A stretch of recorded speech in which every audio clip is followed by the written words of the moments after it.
Good evening, everyone. How is everyone doing? I'm just going to blether away and talk nonsense for just a minute or two while we wait for people to get settled in and for the ads to kind of finish and all of that sort of stuff. So if you're watching this on repeat, first of all, I never give a shout out to the people who are watching on repeat. And I know, well, looking at my viewing stats, I do get a healthy amount of views on replay. So cheers to everyone who's watching this in the future. In case you're wondering, I'm on the Saint Etienne tonight, the sort of Aldi supermarket Stella Artois knockoff, which is where I did my shopping today, back up in Aldi. Cheers, everyone. Let's see who we've got in while we're here. I see we've got a few regular faces in. Deco Dude, Malcolm Spillett, Brad Matthews. Ozzy's in. How are you, Ozzy? Thap Thop Theep, I'm sure, is that how it's pronounced, mate? Tim Driver, my mate Tim in Germany. How are you, Tim?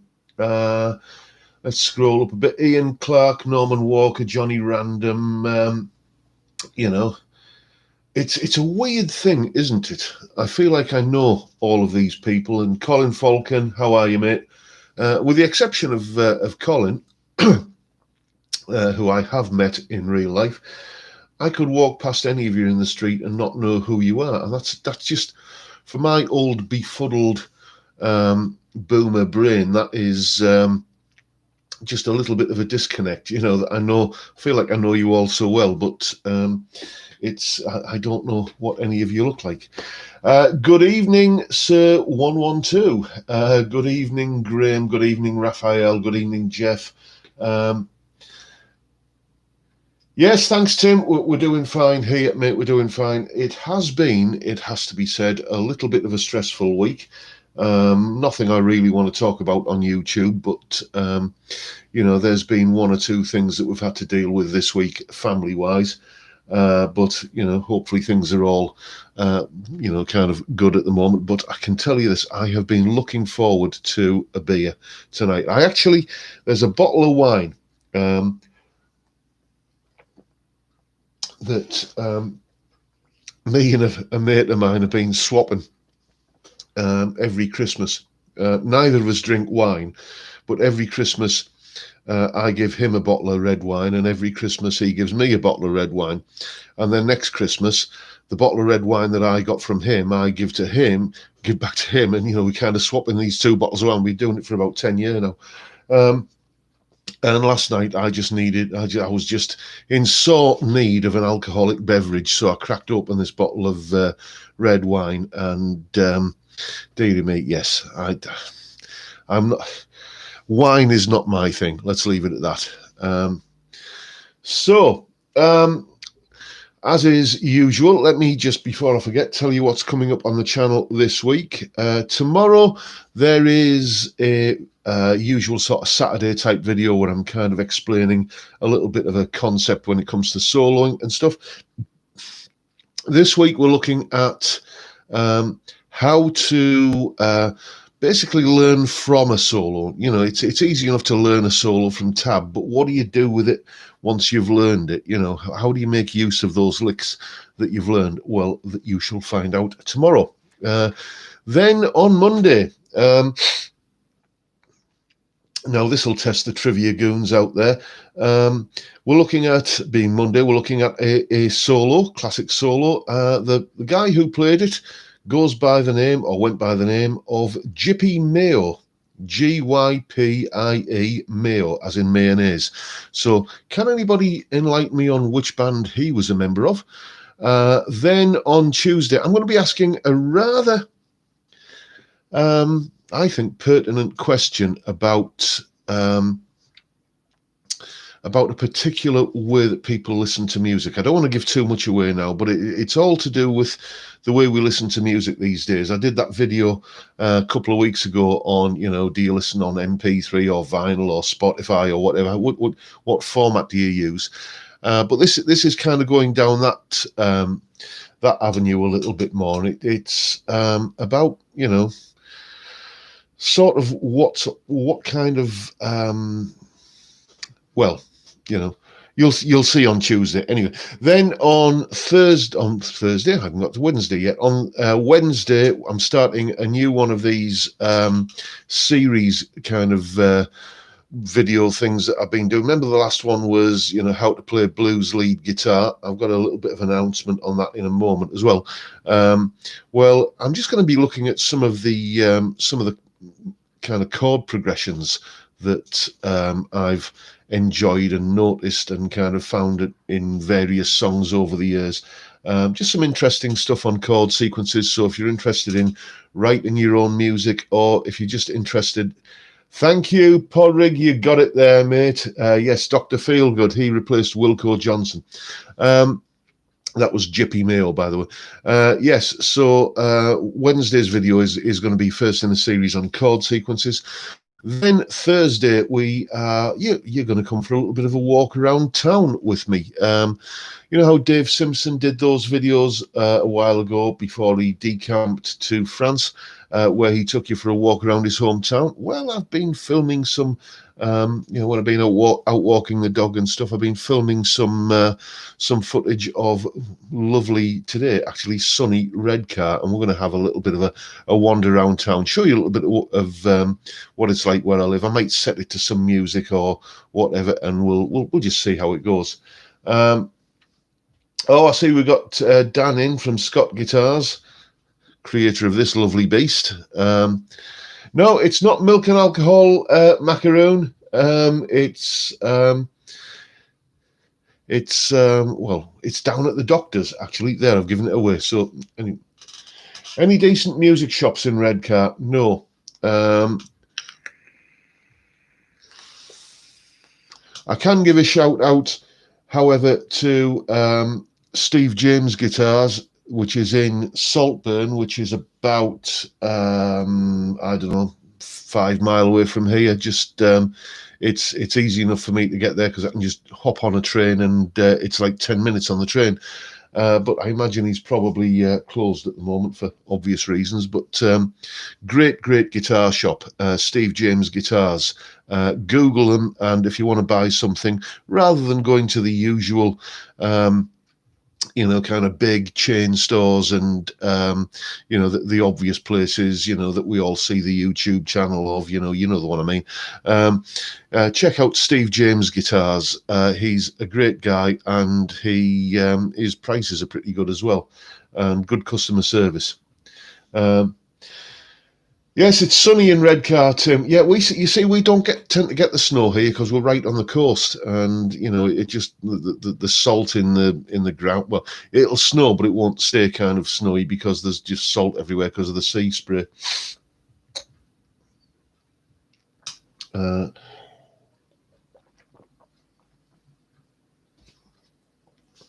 are we? Let's have a read of the chat. Oh, you're in Morecambe. It's sunny there as well, is it, Ian? Fair enough. Evening, Kieran. How are you? How are you, Steve? Mr. Hoggart, I've just noticed you're in there. Sorry if I've missed saying hello to anyone. It's I have this tendency to blether, but that's supposedly why you keep turning up each week. Can I just say that just as I sat down to come in here and start kind of talking to you chaps, I was looking at the chat, and there's a couple of people who were saying that this is the highlight of your week, and I find that, I mean, I could make some kind of sarcastic comment, but I won't. I find that really, really touching. Thank you so much.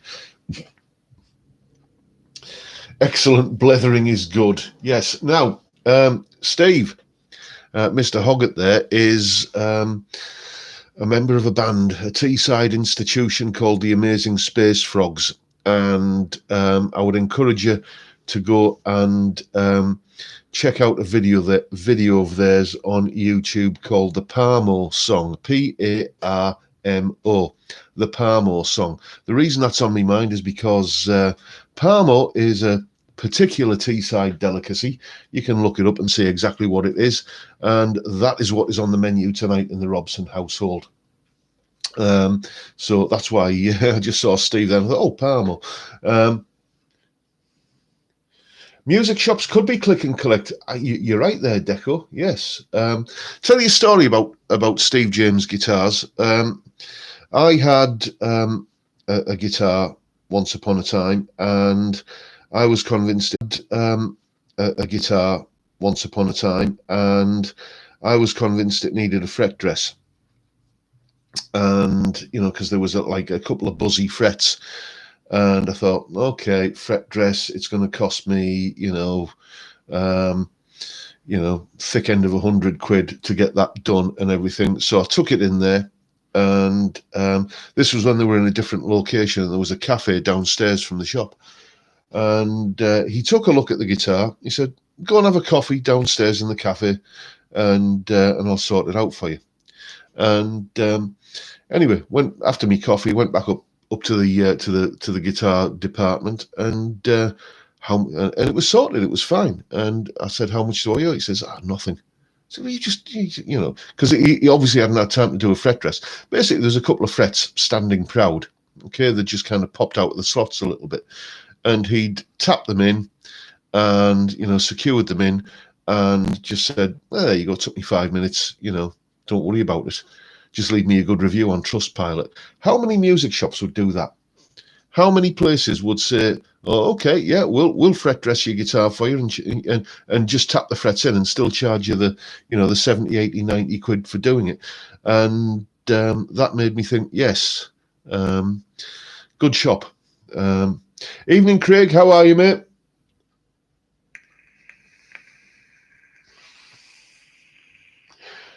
Just Jason saying, just took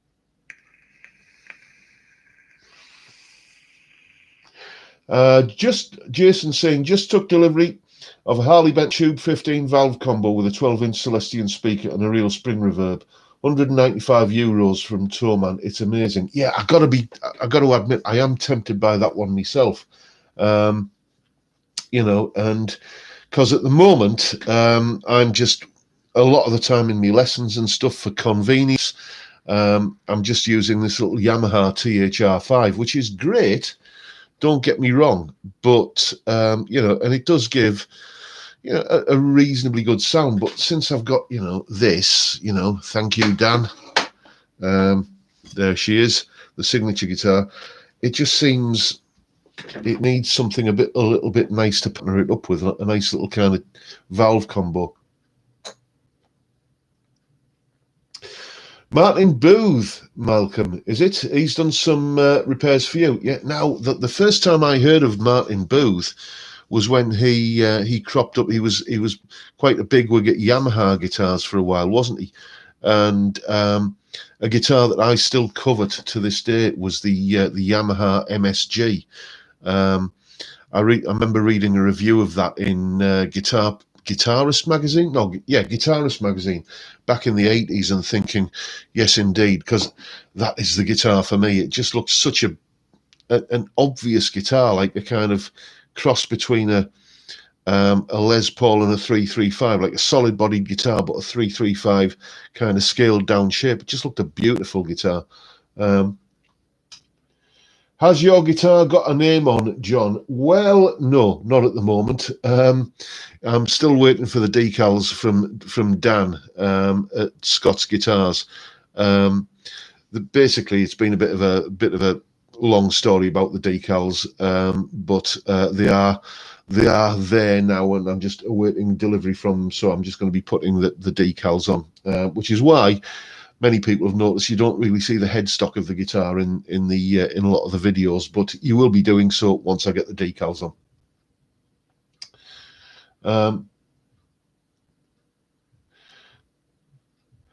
You've known Martin since 1986, and now own a Martin Booth Classic. Well, nice one.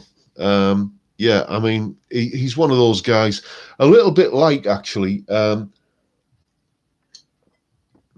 a chap who is sadly no longer with us. My local guitar guru, Jim Cairns. Steve, Mr. Hoggart, knows all about Jim Cairns because he's got one of his basses, I think. A fantastically talented guitar technician, luthier. guitar builder, and just all round good egg. And he used to live about 15 minutes walk from me, and sadly he passed away a few years ago. But he should have been, like a massive name in the industry. But he spent his final days in a semi-detached house in Redcar. He should have been, up there as far as I'm concerned with someone like John Cruz. He was an incredibly gifted guitar builder. But that's just the way the cookie crumbles sometimes, I think. But if ever you see, let me tell you this now, if ever you see a Jim Cairns England guitar for sale, buy it. They are just stupendously good instruments.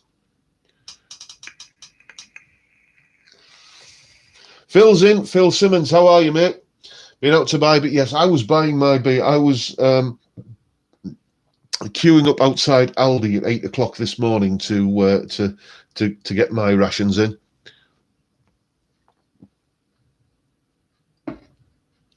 Jero's in from Sicily. How are you, mate? Where are we? Let's have a look. So, John, have you heard the following Brexit, the Tom Hand stuff is getting VAT and handling fees added.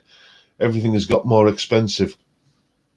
Yeah, I had heard a whisper about that, but I'm not going to discuss it, because Brexit is one of those things that, I think we all know how divisive it is. And, one of those things that, I think we all know how divisive it is. And, I don't want this channel to be concerned with matters of a political nature, because that's when people start falling out.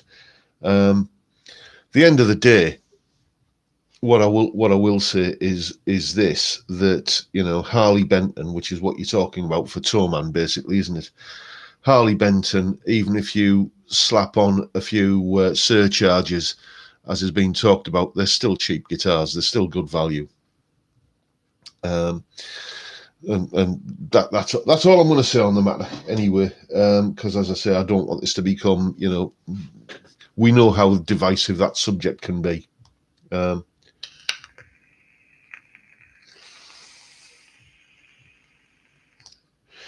Craig says Jim was a big name around these parts, a very talented man. He was indeed. I mean, the number of people he built guitars for, the Eagles, Chris Rea, just those are the two that spring to mind straight away. And then when Burns, the Burns brand of guitars was resurrected in the 90s, he built a lot of the prototypes for them.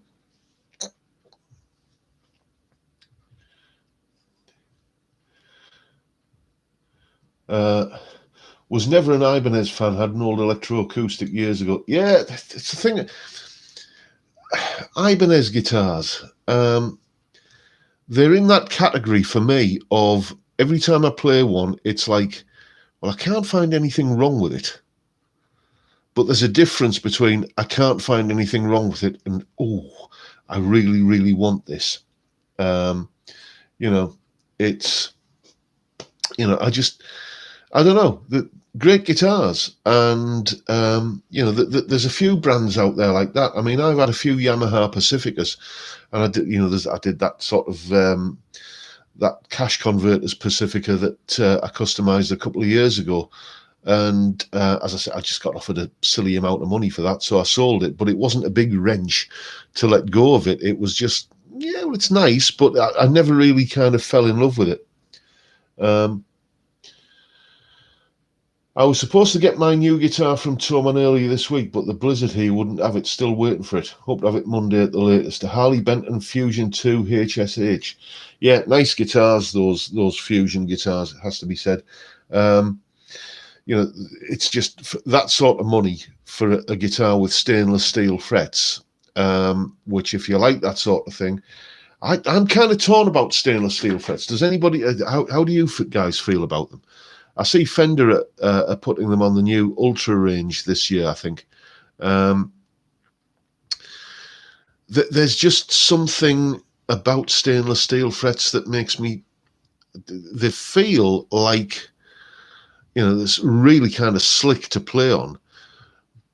But the thing that kind of, if the guitar turns up and it's perfectly set up and there's no fret buzz and no fret sprout, then yes, you can kind of pretty much guarantee that it's going to be that way forever. You're never going to have to do much maintenance. But if you ever have to do any maintenance on them, because it's such a hard, metal, which is the selling point of stainless steel, then it just strikes me that it's always going to be, much more of a, you're going to have to put more elbow grease into it to sort matters out. And that's why I didn't choose stainless steel on this guitar.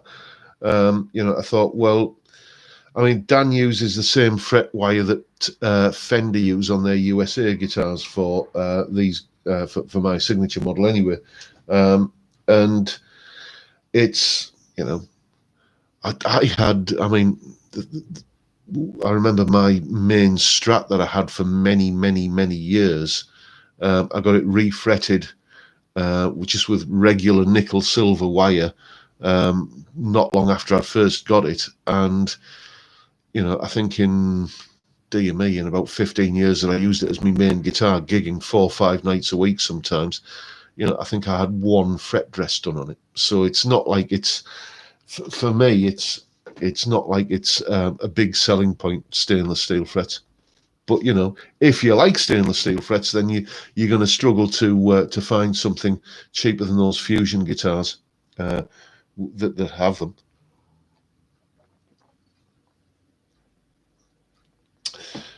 A Parker P38 with stainless steel frets. Was that some sort of variation on the fly? I imagine it was, Malcolm. I had an extended loan of a Parker Fly back in the 90s, and for me, though, I just didn't get it. It was like the whole selling point was, this is an ergonomically designed guitar. The reason it looks ugly is because it's designed to be comfortable, and then you pick it up and it isn't comfortable. Certainly wasn't for me anyway. Greetings from Germany to UK, says Gerald. Would you recommend to buy the Harley Benton 62 Stratocaster?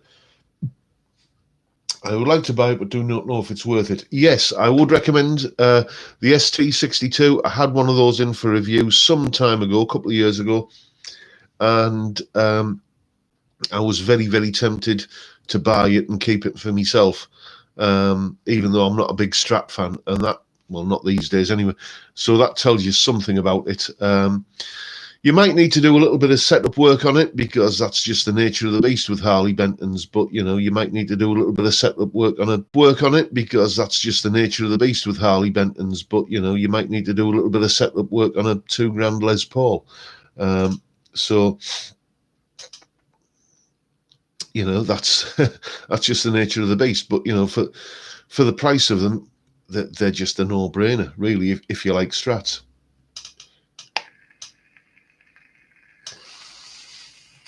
Recent Anderton's video on Chapman Pro has Lee saying moving from stainless steel to nickel. Oh, really? I didn't know that.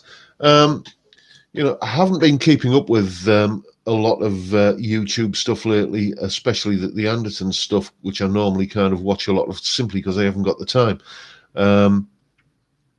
It's just, it's a mad schedule for me at the moment, I've got to tell you. I'm usually at my desk for about 7:30 a.m. and lessons and producing videos and all kinds of stuff. And it's usually kind of 8-9 p.m. on a night by the time I've kind of said, right, that's enough for the day. So I don't get a lot of time to watch YouTube videos at the moment. The new Squire line is off the charts with roasted maple and stainless steel.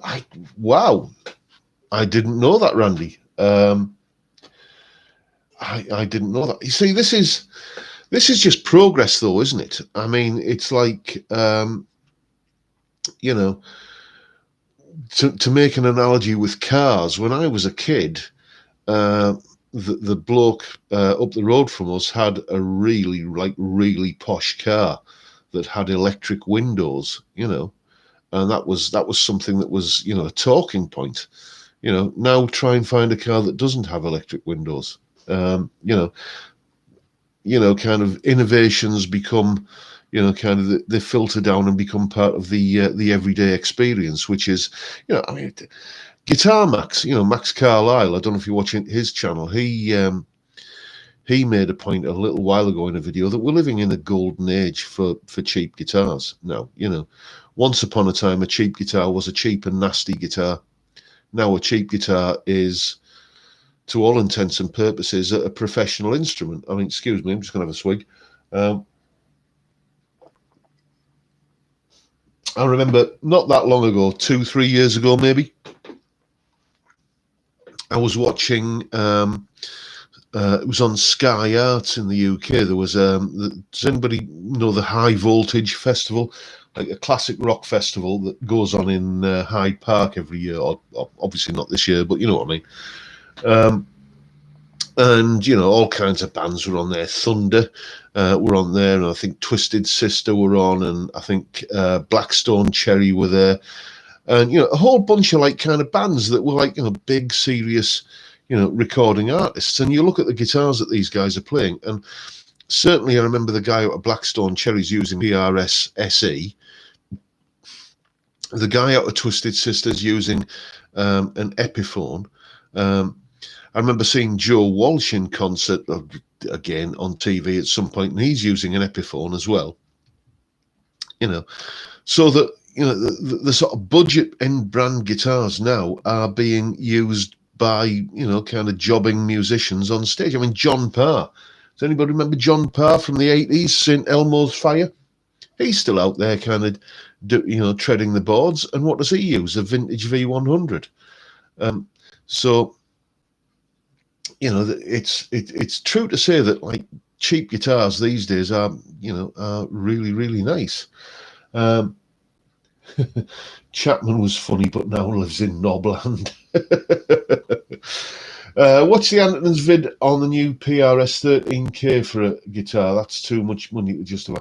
Yeah, Craig, I hear what you're saying on that, but the thing is, 13 grand on a guitar, right? Anybody that spends 13 grand on a guitar knows that they can buy a guitar that will sound pretty much the same for a fraction of that price. It's a trophy they're buying. It's a little kind of, thing to hang on their wall, and a certificate of achievement. Look at me, I've done well for myself, which is fair enough. It's the same thing as, I mean, if I was being unkind, I would say that, it's the same reason why somebody in their 40s or 50s might go out and buy a Harley Davidson, or a little kind of Bugatti Veyron or something like that. It's a certificate of achievement, and I don't have a problem with that.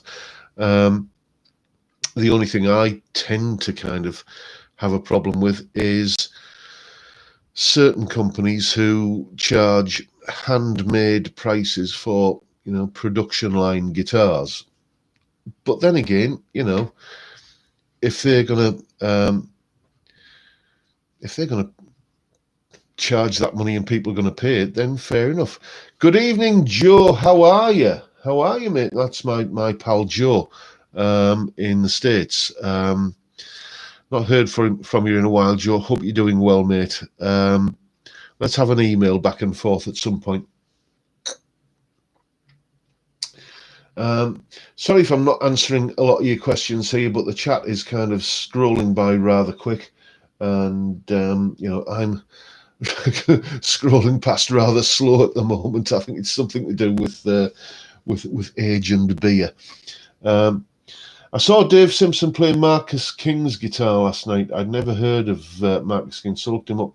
My God, he's only 23, but what a talent. Yeah, got to say, I'd never heard of him as well. But yes.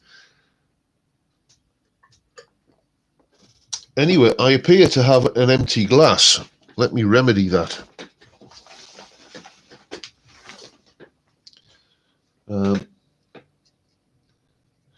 Buying a 13k buying a 13k guitar is the sign of a small todger. Well, you could say that, Colin. You know, but it's you know, but it's here's my thing, okay, with PRS guitars. I mean, they're fantastically built. They are exquisitely finished. They sound absolutely beautiful, and you know, they are a premium brand and they command a premium price. And back in the 80s, I used to really covet PRS guitars. I did in the 90s, well, and I ended up with one. And remember I was saying earlier on about a guitar that you pick up and you think, well, there's nothing wrong with it, but I never ever fell in love with it. That's kind of how I feel about PRS guitars. You know, I just can't. I've played a few and I've owned a couple, and I've played it. You know, I played them on a couple of videos as well. You know, it's just I've never ever felt, oh yes, when I pick up a PRS guitar. Just never felt that way about it, and that's probably me. You know, it's but it's just, you know, that's how I feel about it. And the other thing is, I just when you look at a PR from sort of the late 80s or early 90s, I still think they look beautiful guitars. But as the kind of the bird inlays and the kind of brushstroke bird inlays and everything, and the finishes have got a little bit more ostentatious, let's say, as years have gone past. Now I just think they look a little bit gaudy, I've got to tell you. Not that I would go the other way and buy something that looks like it's been buried in a peat bog for 50 years, neither. But you know, just the whole kind of, if I was going to fall in love with a PRS, it would be something from about between say 87 and, you know, kind of 95. That was when I really coveted their guitars.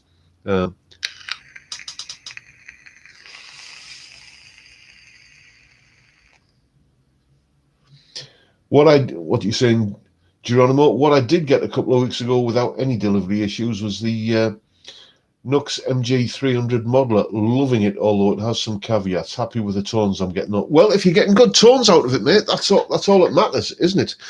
I've got to tell you, talking about guitar tones, that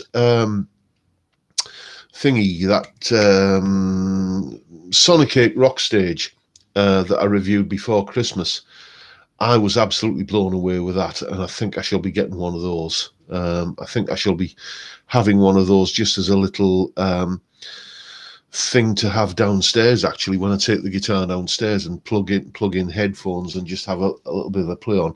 Fantastic sounding piece of kit.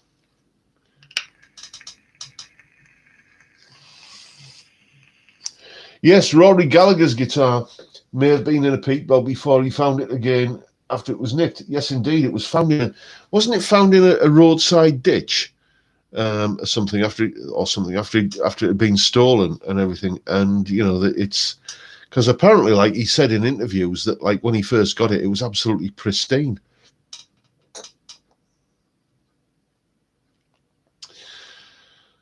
Are you into relics, are you, Ozzy? Well, fair enough, mate. You relic your own guitar.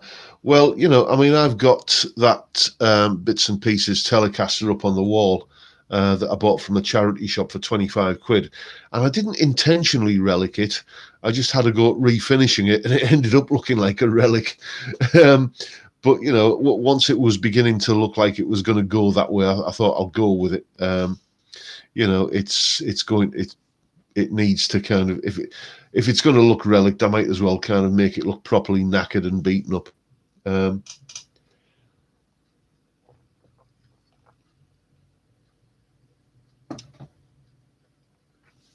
I agree with you, Ozzy. The rock stage is so sorted. I'll tell you what, the tones I was getting out of that Sonic 8 rock stage made me think, especially when you kind of had like an overdriven sound and the chorus on there. It's a fantastic kind of, kind of working man's rockman, isn't it? I remember the buzz in the 80s when the Rockman came out. I used to work as a sort of you can take the mickey as much as you like, okay, here. I used to work as a chambermaid. Seriously, in a little kind of private hotel in the Lake District. It was just a kind of Saturday job, and basically what I used to do was go into the, kind of change the beds and change the bed linen in the rooms and what have you, and, kind of just vacuum the corridors and what have you. My official job title was chambermaid. Yes.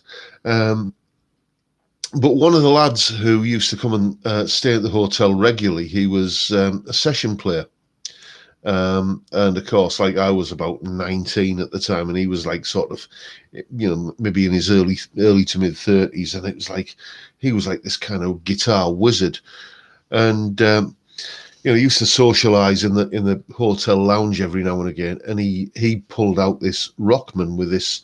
It was like either a Kramer or a Hamer guitar that he had with him at the time, and he let me play through the little Walkman headphones that came with it, a few licks on his guitar, and what a sound! It was immediate. It was like instant Tom Scholz, and it's been on my bucket list to get one of those. Rockman units ever since, but that Sonic 8 rock stage is a very, very kind of close and kind of analog for it. I think it's a great little thing, and it's about what, 60-70 quid.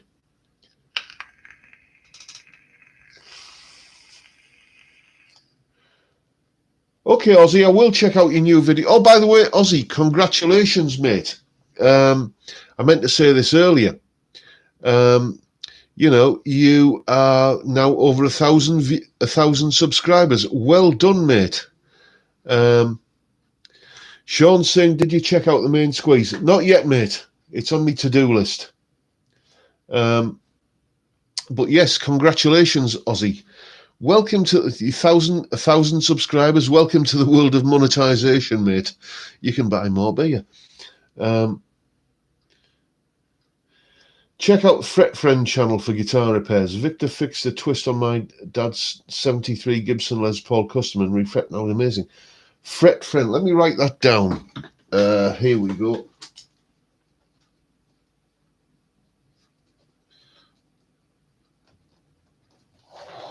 Right, I've written that down so I won't forget. I shall check that out. Talking of guitar repair channels, has anyone seen Sam Deeks? I'm sure you have.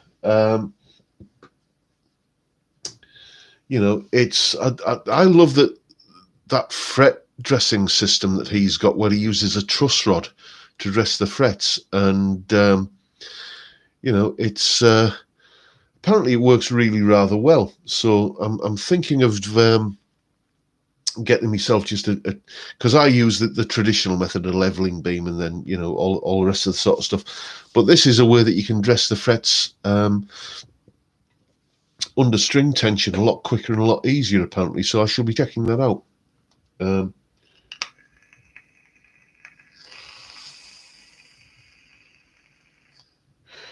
worries, Ozzy, no worries.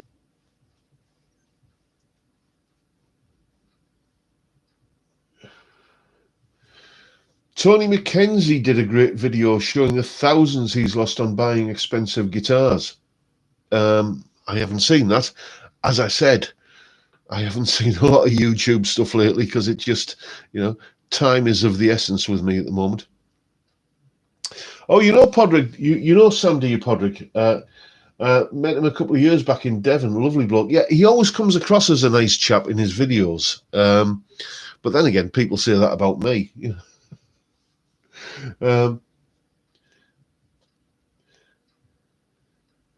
Where are we? Oh, Sam Deeks is your buddy, is he, Dan? Yes. I suppose he's bound to be, isn't it? you guitar builders and luthiers all stick together, don't you?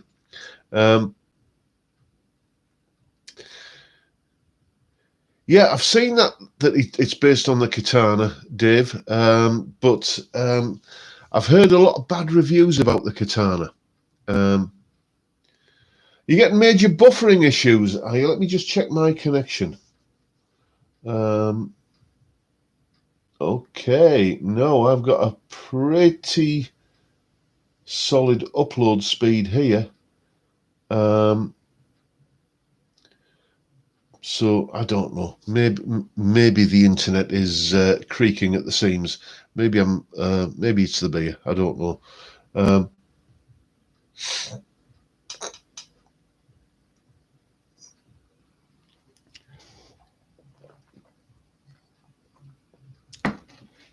Yeah, the chat has slowed up a little bit,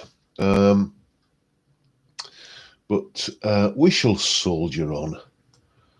Let's just take this opportunity to scroll back up the chat and look at some of the comments that I might have missed.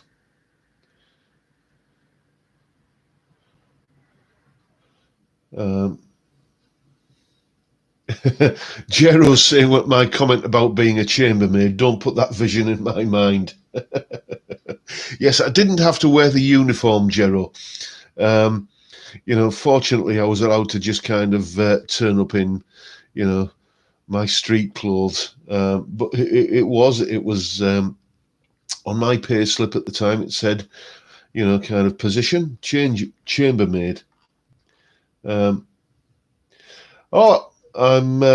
Yeah, that is the thing with the katana. It is very expensive, and as I've said, I've heard good reviews about it, but I've heard an equal kind of number of bad reviews about the katana. Okay, you have the katana, and you can't speak highly enough of it. Fair enough, mate. Yeah, that's Sam calls his method the banana, doesn't he? Which I think is a nice play on words.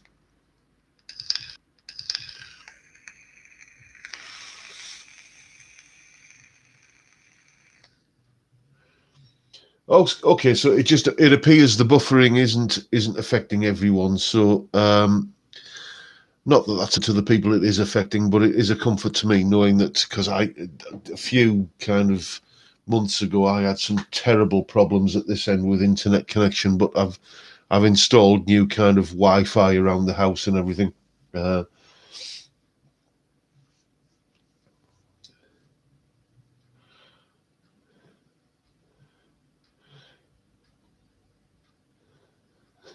Can't get the alcohol. Let the alcohol get too high. So, and my wife's 24/7 carer. Oh well, good for you. Good for you, Malcolm. I mean, kind of carers are the unspoken heroes in society at the moment. Even more so at the moment. So, nice one, mate.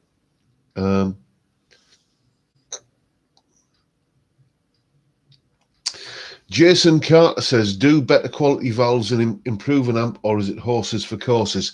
I advise you, Jason, to check out Glenn Fricker's Spectre Media Group videos on swapping out valves in an amp, and they make no difference.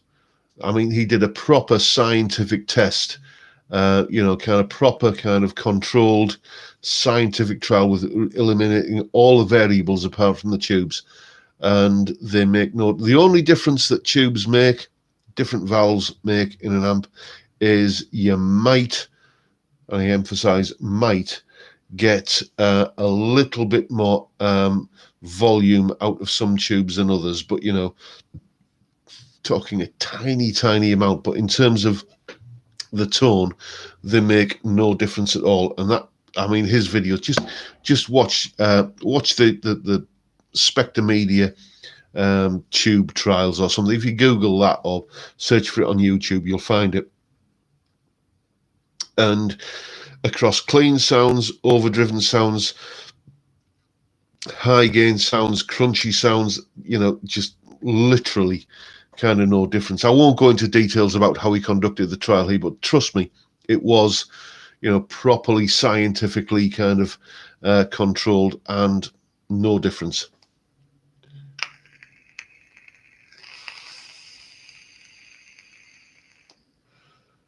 I have a cat called Anna. She doesn't like it when I plug my guitar into her. Yes, that is the confusing thing, as somebody's just mentioned there. There is a fret leveling system called the Katana, and there is a Boss amp called the Katana, and they are nothing to do with each other. The same brand tubes have massive tolerances and differences between them, and no tube manufacturer is consistent enough to sound better than the other. Now, that's coming from Kieran, who is a bit of an electronics whiz. So I think he is the voice of knowledge and experience and wisdom on this topic. What I will tell you is, back in the days when I used to regularly gig with a Marshall all valve amp, I used to buy just the whatever. I mean, obviously, if it's a 12AX7, you've got to replace it with a 12AX7. It's 12AX7. If it's an EL34, you've got to replace it with one of those. But from brand to brand, from kind of manufacturer to manufacturer, Marshall valves, Sovtech valves, groove tube valves, all the different valves I tried, I always had the same sound out of the amp, And the only reason I ever used to change them was because a valve would go microphonic, and sometimes it was the expensive groove tube valve that would go microphonic after like a couple of months, and sometimes it was the cheap, no name, whatever there was in the drawer at the local music shop would go microphonic. I never noticed any difference in terms of price for either tone, as I said, or longevity when it came to valves. So just, and the fact of the matter is, how many factories now are making valves or tubes? There's probably 2, maybe 3 factories across the world that are making them. So, excuse me, more beer. So when you look at how many companies were making valves, say back in the 70s, 80s, 90s, there is a diminishing supply. And my prediction is that sooner or later, they just ain't going to be there anymore. It's, and then what we're going to do? Well, hopefully, kind of modeling technology and solid state technology will have got to the point where we don't need them. And then it'll be like, I remember that story of Joe Walsh, who, for playing slide, this kind of thing, he used to use a certain brand of painkiller, the glass bottle that they used to come in, and then they switched to a plastic bottle. So he went out and bought up all of these kind of painkillers. I think it was Coricidin or Coricidin, I'm not sure how you pronounce it. He went out and bought all of the bottles of this painkiller in the glass bottles that he could find. And what you'll get is, maybe in 20, 30, however long it takes, that many years' time, you'll get people who've hoarded a load of tubes, valves, whatever you call them, and they will have their own stash because they will be, kind of the purist who's using them and insisting on, like, that's the way they go. But eventually the supply will dwindle, I think.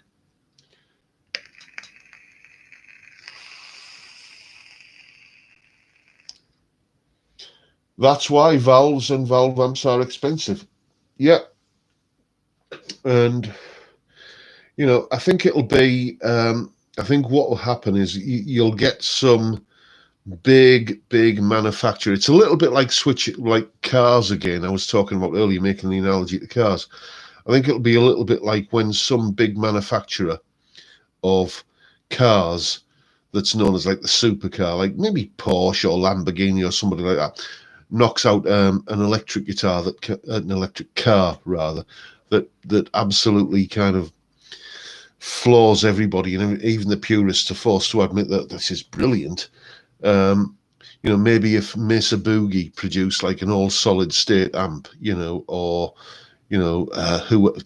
whoever big valve amp manufacturer that Fender solid state twin that's doing the rounds at the moment, or the past couple of years, that's getting rave reviews.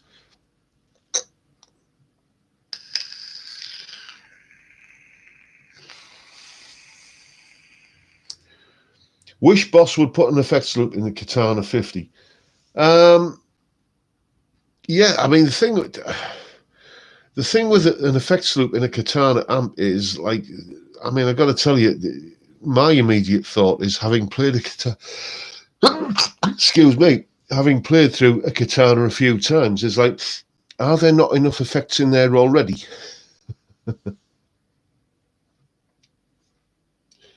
Yeah, as you're saying there, Craig, most bands now use the Axe FX or Kemp because they sound great, yeah.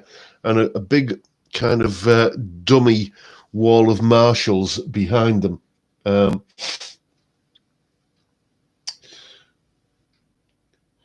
What do you think of the Fender Bass Breaker 45-watt combo amp? Never played one, but I talk to a lot of guitarists in my day job, which is, as you know, as a guitar teacher. And about 4 or 5 lads that I regularly teach have got a Bass Breaker amp and absolutely love it.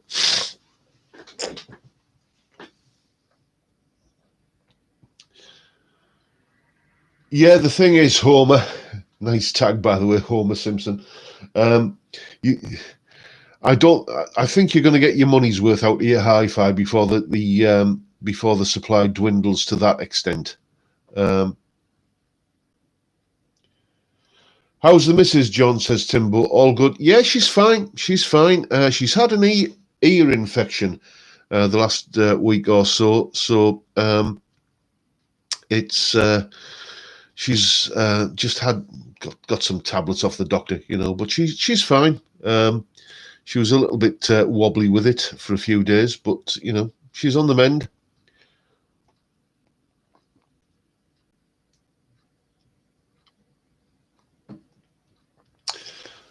On QI last night, they mentioned Brewdog had made a 55% alcohol beer. Deary me. Now, there used to be a beer that I was fond of when I was a student called EKU 28. I think it was a Belgian beer. And that was 13% alcohol. So it's like kind of, you drink a pint of that, and it's like you're drinking a pint of wine. And that used to have me quite giggly and silly more than once. But 55% beer. Dear me, that's stronger than whiskey. Whiskey's like 40%, isn't it? Can you imagine drinking a pint of whiskey? Your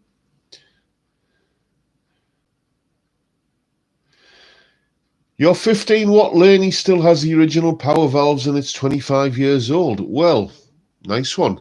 As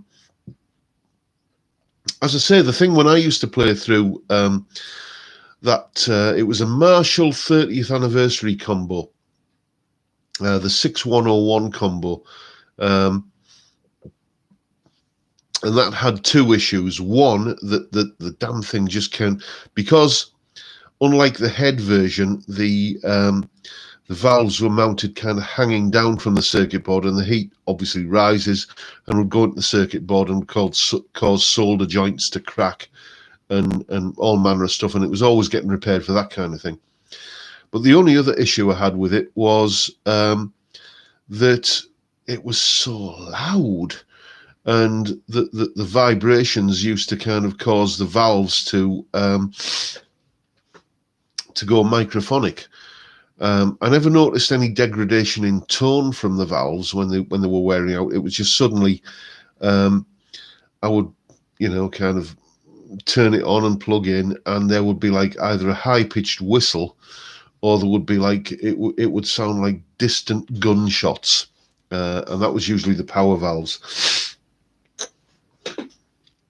And so then it was time to sort of replace the valves. But in terms of as valves degrade over the years, those were the two issues.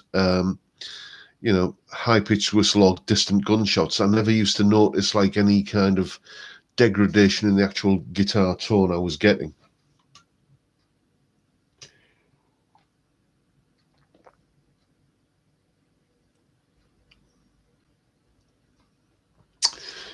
Yeah, Anton, it could be that just chuck a new set of valves in it, mate. If it's gone really quiet, the first port of call, because before I was a guitar teacher for a living, I was an electronics engineer, and I studied to be a merchant navy radio officer, and we used to work on all kinds of valve equipment at college when we were doing that.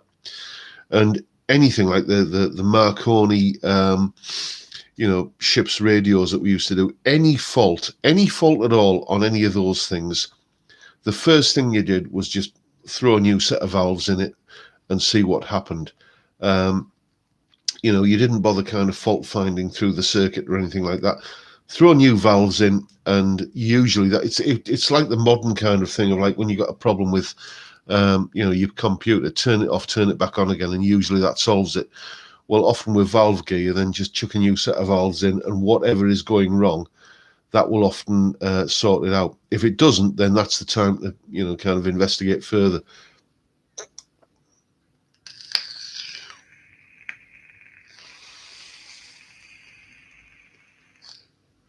It's my birthday in a few Fridays' time. Happy birthday, Johnny. I'm thinking of either having a stein of wine or a few steins of snakebite.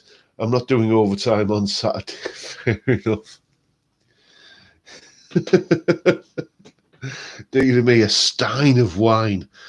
Yes. As I said, I had a couple of glasses of wine last night, and wine does not agree with me.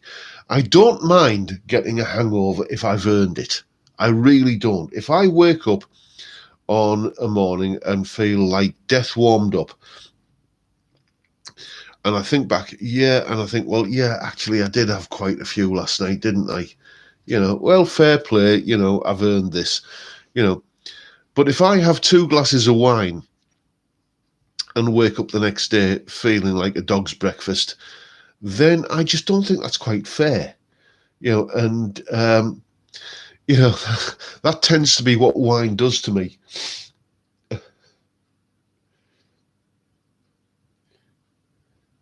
My amp has appears to have gone quiet until I had a hearing test. 40 years of noisy odd drummers and amps working in a noisy factory. Yes, fair enough, mate.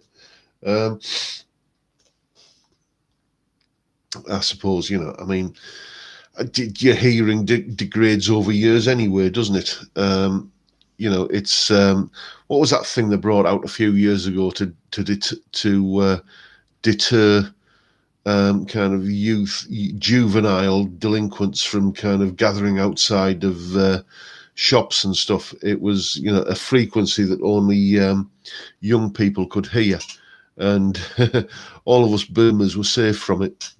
So it just goes to prove that your hearing does kind of degenerate over years. That said, I've not noticed any degeneration or deterioration in my appreciation of music. The music that I listened to when I was in my kind of teens and 20s still sounds just as rich and full to me now. Now I'm in my 50s, as it did back when I was, a young whippersnapper. So, who knows? You off, RF? You're off, mate. Have a good weekend, mate. Yes, I won't be long myself because I'm starting to get hungry now. I've noticed we've been on about an hour and I'm on my last beer, so I'll hang around for the next couple of comments. Oh, it's cider with you, is it, Craig? That's what that does to you. Yes. You see, I've never been fond of cider. It's always been too well, kind of. I haven't. It's always been a little bit too much like pop, and it's just too easy to chug down, and it gets a bit dangerous. So I learned to stay away from cider. That was it, Malcolm. Yes, the mosquito. That's what it was called.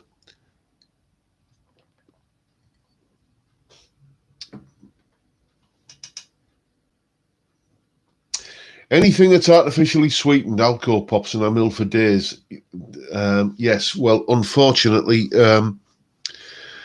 I have. I'm diabetic. I have type 2 diabetes, so I have to have. I have to have kind of plastic sugar in me coffee. Kind of the stuff that looks like sugar, and you spoon it out of the jar, and it looks like sugar, but it's not sugar. It's aspartame or sucralose or one of those things, and that doesn't tend to affect me. And people say to me, well, you know what, if you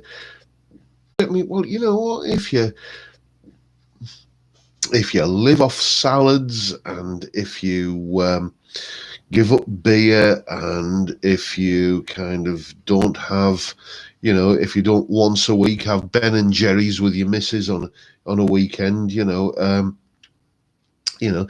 and you make all of these changes to your life, you could reverse your diabetes. And I said, well, yes, I could, but I could just take a tablet once a day.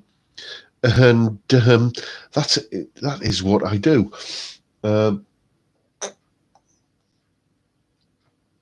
Yes, indeed, metformin, says Goran.